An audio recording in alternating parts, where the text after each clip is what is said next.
The sun had set behind the endless hills of Burkina Faso, casting an amber glow over the sprawling capital city. In the quiet hum of the evening, a figure moved through the shadows of the city, a man who had dedicated his life to the protection of his president, his leader, his hero. His name was Victor, a bodyguard sworn to loyalty.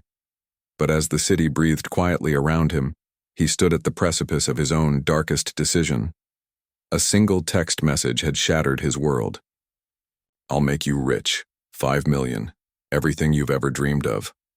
All you have to do is betray him." Victor's eyes flickered as his hand trembled over the phone screen, uncertainty gnawing at him like a rabid dog. The words on the screen were as real as the bitter taste in his mouth. He had never thought of crossing the line, but for the first time the promise of wealth loomed larger than his unwavering oath. Introduction and Setup. In the heart of the nation, Captain Ibrahim Traoré walked through the pristine halls of his presidential palace, his heavy footsteps echoing in the vast silence.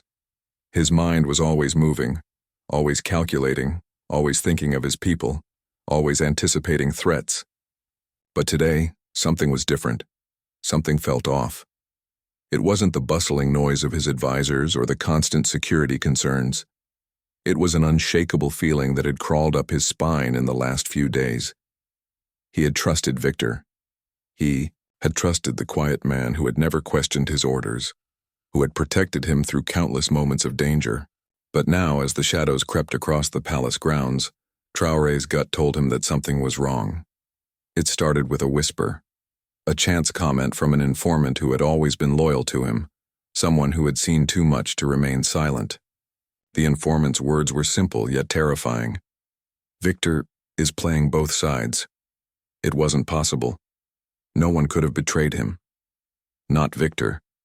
Yet, as the whispers turned into evidence, the weight of the truth began to settle over Traoré like a suffocating cloud. His bodyguard, the man who had vowed to protect him, had been secretly collaborating with a foreign entity. $5 million. A small price for betrayal, but a devastating cost for loyalty. The room was silent, but his thoughts raced. Conflict. The betrayal unfolds. The night grew darker as the heavy doors of the presidential office creaked open. Victor entered, his face carefully composed as always, but there was a subtle shift in his gaze, a flicker of uncertainty that did not escape Traoré's trained eye. Victor's footsteps faltered slightly, his posture stiff, and as he approached the desk where the president sat, the weight of the room shifted. "I need to talk to you, sir." Victor's voice was calm, almost detached, but his eyes betrayed him. They darted briefly to the window as though searching for an escape. Traoré's gaze hardened. "What's going on, Victor?" Victor didn't answer immediately. Instead, he placed something on the desk, a small, simple envelope. Inside was a document with a single line. $5 million for the end of Traoré's presidency. Your silence is all that's needed." The words felt like a slap in the face. "Tell me this is a mistake," Traoré said, his voice barely above a whisper. Yet the anger in his tone was palpable. "Tell me you didn't—" Victor lowered his head, guilt washing over him like a torrential downpour. "It's true." The president's hand clenched into a fist, the paper crumpling under the pressure. His thoughts raced. This was no mere financial transaction. This was a betrayal of everything he had worked for, everything he had fought for.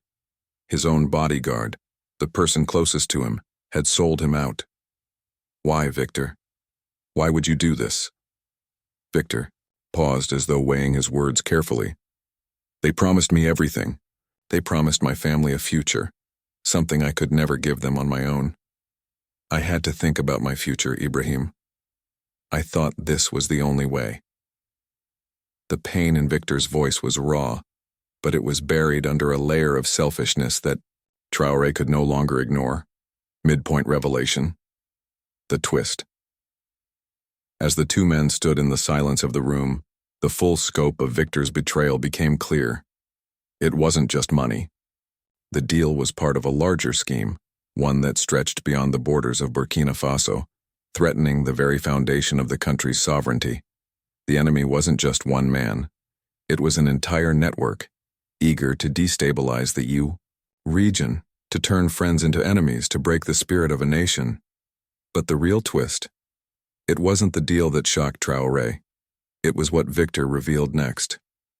The people I've been working with, they didn't just want you out.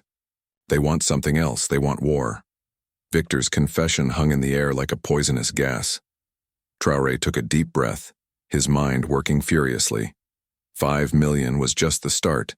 This was far more dangerous than one man's betrayal. The room seemed to close in on him, the walls pressing down as the president's thoughts shifted from anger to determination. He understood what had to be done: climax, confrontation, and decision. The air in the room was thick, suffocating. Traoré moved towards the window, staring out at the city that he had promised to protect. The city that now faced a far greater threat than he had ever imagined. Victor's voice trembled behind him. "I never wanted to hurt you. I swear." Traoré turned, his face cold, his eyes steely. "You have already hurt me. You've hurt everything I stand for." Victor flinched, but Traoré didn't move. He took one step closer to Victor, closing the distance between the two men who had once shared a bond stronger than steel. "You have a choice now, Victor," Traoré said, his voice laced with a quiet, deadly calm. "You can leave. You can walk away and never come back." Victor's face was ashen, the weight of his decisions crushing him under the guilt. But then, something in Traoré's heart shifted. The anger began to ebb, replaced by something far colder: mercy. The realization hit him with a clarity he hadn't expected. The power wasn't in punishment. The power was in forgiveness, in control, in showing that betrayal could be met with something greater than vengeance. "Leave now," Traoré repeated, his voice firm, but no longer as angry. "This ends tonight, and you will be forgotten." Resolution and quiet closure. As Victor left the room, the door closing behind him with a finality that echoed in the stillness, Traoré let out a deep breath. His heart pounded in his chest, but there was no triumph in the moment, no victory, only the weight of the decision that had been made.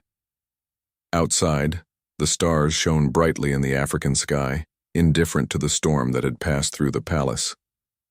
Traoré stood alone, his mind racing as he prepared for what was to come. There would be consequences, no doubt.